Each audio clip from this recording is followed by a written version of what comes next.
welcome to Digital Dividends, our new podcast series. Today we are going to talk about State of India's Digital Economy Report, which is the third iteration in a series by ICRIER. And with me in this episode are the two lead authors of this report, Dr. Deepak Mishra, who's also the director of ICRIER, and Dr. Mansi Kedia, who heads the digital team in ICRIER. Mansi, let me start with you and ask you, what are the main findings of this report? The index findings, let me just jump straight to that and then we'll do the why we've arrived at these numbers. We find that India ranks third as the third largest digitalized country in the world. And this is based on the index that's called CHIPS economy. But when we use another framework, which is the CHIPS user framework, India slips down to the rank of 28. But I think the number that we want to focus on is India's rank at 8th when we combine both the user and the economy frameworks. And this number, of course, one would be surprised to see is very different from how India is ranked in several other global indices that look at digital technologies and networks. So given India's low per capita income level, it is counterintuitive to think that India is the world's third most digitalized economy. Do you want to explain that? How did that happen? No, I can say, so the best way to think of it, so I'll give you an example that you'll follow. So cricket. So everybody says India is the largest cricketing nation in the world.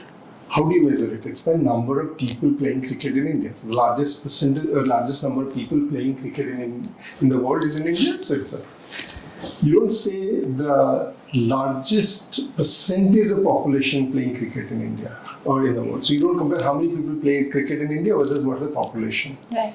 If you use that criteria, the most popular country in the world will be Bermuda, which is 2,000 people, 65,000 people and 2,000 cricketers. So that's 4-5% of the population. But India has a very small number, so it's about the number of people. So that's so what has happened is in the universe of the population, the number of people who are part of the digital economy is the largest. Third largest. Because that number itself is so large. Exactly. Understood. So that's the whole point is when you think of largest as the economy, you're comparing economy. So you should look at what's the total consumption of the user or at the aggregate level. But if you're trying to compare the experience of the average user, say between India and Sweden, then you should look at who is the average user in India and how digitalized he or she is versus how digitalized the Swedish person is. And there it will be very different. So one is about aggregate economy versus the experience of the average user. So there are two. That's what when Mansi was talking about CHIPS economy versus CHIPS user. These are two different concepts. One is GDP, one is per capita GDP, if you think about it. And so the breadth of the digitalized economy as well as the depth of the digitalized economy. That's the difference between how we rank with the rest of the countries. How does India rank in some of the other international rankings? And what are some of the other international rankings? So let's talk about what the current international indices that exist. So the most recent one is the one that IMF produced, which is about Artificial Intelligence Preparedness Index that came out in 2024. So that's the latest. But many others that we refer in the report are 20 to 25 years old. So the three important ones are, there's one by World Economic Forum, which started in 2002 perhaps. It's called Network Readiness Index. The second is by UN. It's about eGov Index. And the third one, which actually is most popularly used in the telecom sector, is by International Telecommunication Union. It's called ICT for Development Index. So these three came in early 2000 or late 1990s. IMF came in last year, but all of them show very similar results. So to give an example, the IMF found that 7 of the top 10 countries on AI are European countries.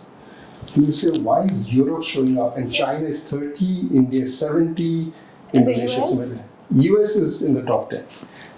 But because they are not focused on the scale effect, so Netherlands with 7 million people, Estonia 2 million people rank very high because they're looking at the user experience, the average user experience. But when it comes to digital economy, AI, what really matters is scale.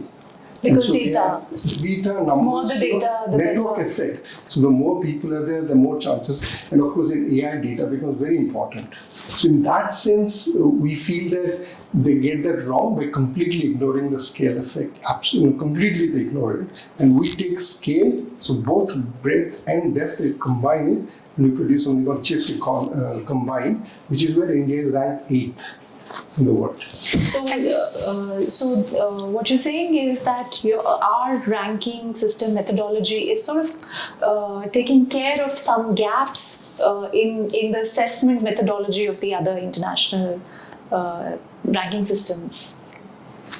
I mean, I think just in addition to the scale effects, the other important thing is that most of these indices also look at inputs as well as outputs. So if you're looking at how many internet users are there, these indices are also looking at the levels of skill development. So if IMF is doing an AI preparedness index, it is also looking at other aspects of the ecosystem that help in adoption. So in some sense, that double marginalizes a developing country, because not only are you not at the frontier when it comes to adoption of a technology, the skills and the capacity that you have to do are also not available. So you're double penalizing a developing country and double benefiting a developed country, because if they're doing that, then obviously they have those capabilities and infrastructure and everything else that it takes for them to be there.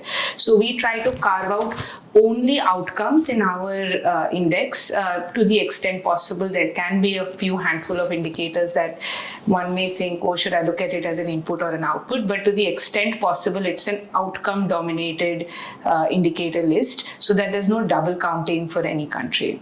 Mansi, since we're also talking about AI and we hear so much about DeepSeek these days, and so in some sense there is a duopoly in the world right now on AI. There is the US and now the challenger China. What does our report tell us about how India is sort of navigating this duopoly space in the world on AI? The report and the indicators that we've used for measurement clearly show that US and China are sort of driving a duopoly globally. They're far ahead with regard to any AI indicator that you may want to look at, which is their infrastructure availability, the research that they are producing, the investments that are coming into AI startups. So on various aspects of the entire AI ecosystem, China and US are far ahead of any other country in the world.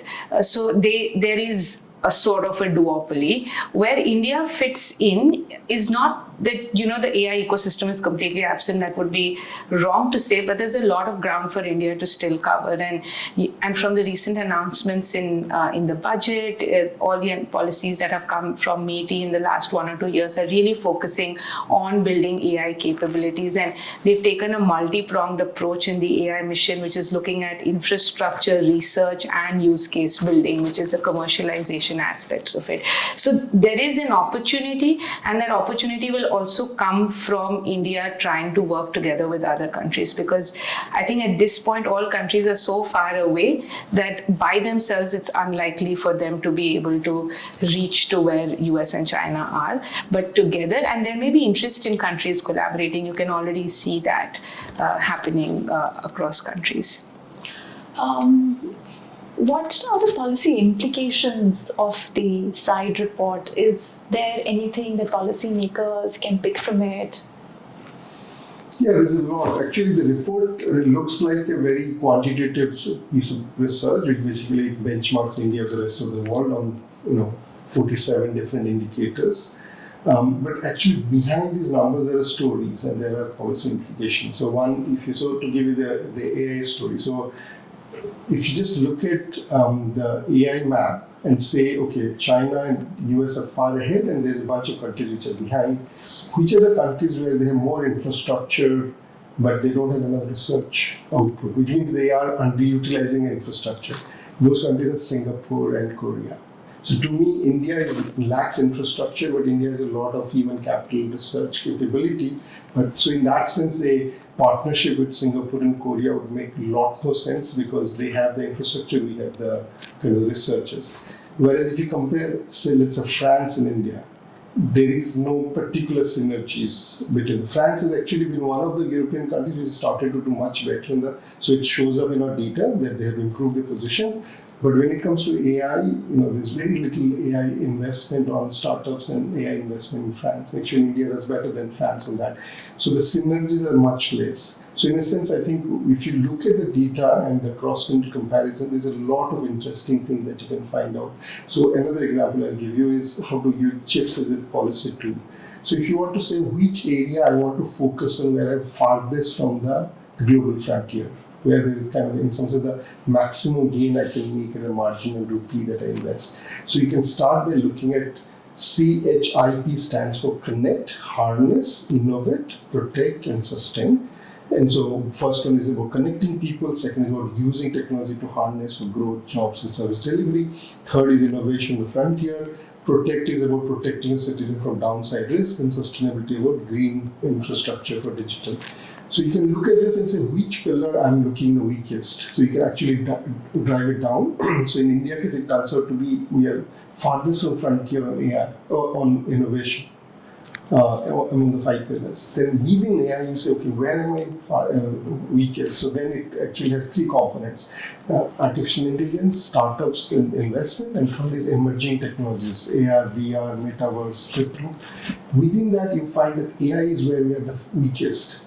Then within AI, if you start looking at where are we the farthest from, it's the infrastructure. So I would like to understand this. Why is India weak on innovation and AI? No, that's because America is not that on an absolute scale we are but from the frontier, because America has made covered so much distance. So it's not that if you compare it's not big innovation, pockets. Yeah, it's basically you are so far away, but then you can start drilling down to reach to the point where you are the weakest. And it turns out, actually the report has a section, that we are weakest on AI infrastructure, because that's one place where, if you know, in India there's a big debate as to whether India should be investing on foundational AI agents. Yeah. And there's a feeling that this is very cost expensive, so India should be investing in. Sam Altman came and said it, there's a lot of debate. But now that the DeepSeek has disrupted, there's suddenly a feeling that we can also do it, but obviously we are behind the curve. But there is a good plan, and with the accelerated plan, you could easily catch up. But what I'm saying is the report can help you to find out those pain points that needs most policy attention. And Dr. Mishra, another question. Earlier you said about Korea and Paris and their relative strengths and weaknesses. I thought that was very interesting, given how world alignments are changing because of what's going on in the US, the second Trump administration. Is there an input coming out of the report where should there be some global movement on different countries getting together on AI, maybe on regulation, maybe on innovation, maybe on even flow of investments and setup of infrastructure, hardware, etc. Is the report contributing over there to our understanding of how these realignments could take place in this area? Not so much. In the sense that because internet crosses borders, and so there is a huge amount of cross-border issues that crops up.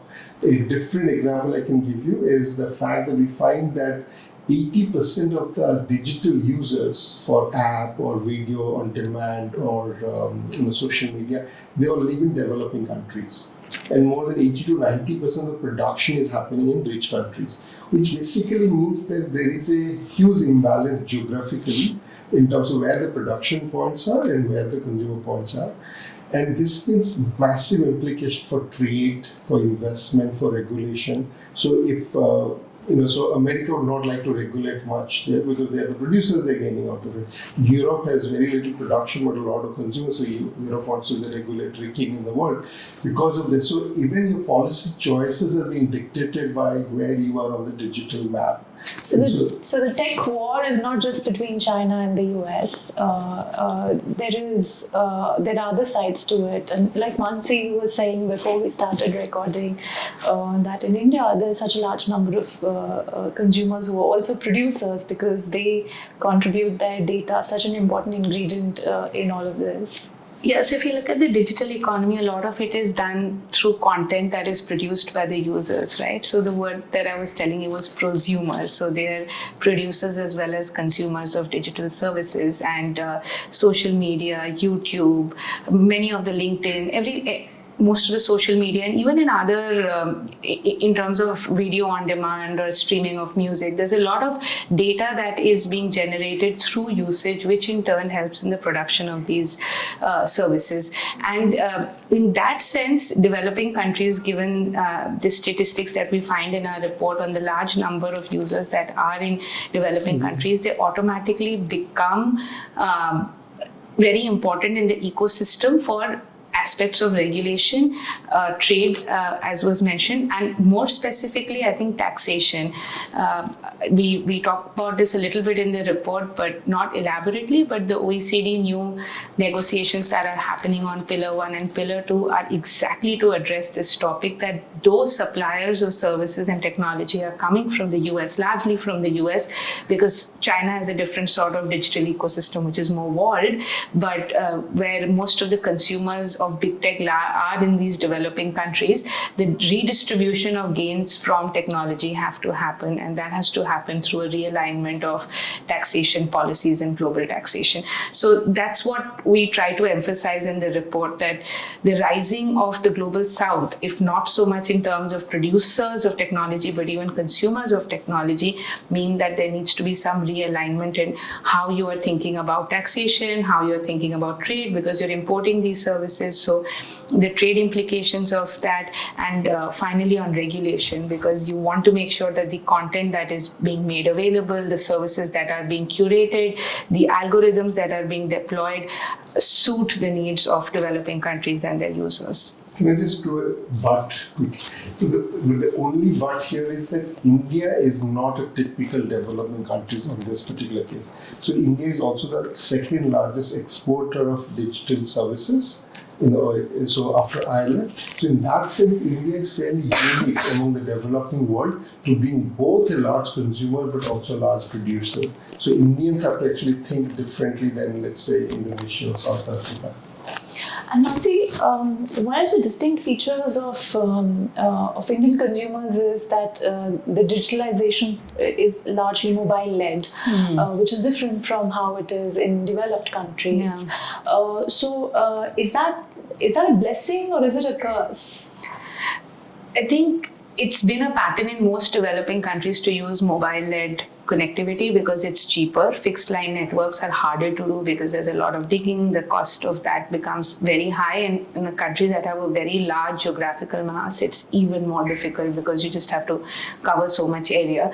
So the good thing that has happened with mobile connectivity, and there's some numbers in our report, just to quote, the traffic that goes through the mobile networks in India are at least 8 times higher than the average per user is than that of the other countries. And in terms of our quality also, we are much higher for mobile than for fixed. But the problem is the gap between the fixed and the mobile that one needs to address. So it's a great thing that we have good infrastructure and the traffic is flowing through, but that also means that we are becoming less resilient, because you are now not only just using mobile to make calls, but we were having a call with a gaming company in the morning, and they were saying even gaming is mobile led. So people are gaming on mobiles, people are doing their work on the mobile. So if all of the traffic, that means you're so dependent on this network that which we know that is not as resilient as a fixed line network, which is what traditionally was created in developed countries.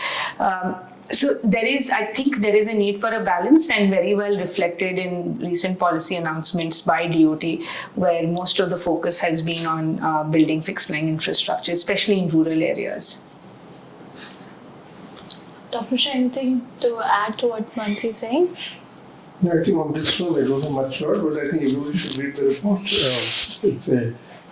It's the only report that actually comes out of India which does this benchmarking, creating alternate framework, and there's a whole debate about whether India is showed in good lights in global medium and all, but often those stories are based on conspiracy theories and all that. This thing is that there's a genuine problem that we identify, and we provide a genuine solution to the problem. So we are not saying there's conspiracy theory behind this indices. They were created 20 years ago, and that's why we start the report by saying that you can't measure digitalization in the AI age using telecom era matrices. So that's what exactly. So because we have the advantage of seeing digitalization now and we create a report, it's just more interesting, more relevant for India than anything that readers can find. Thank you. Thanks. Thank you. Thank you.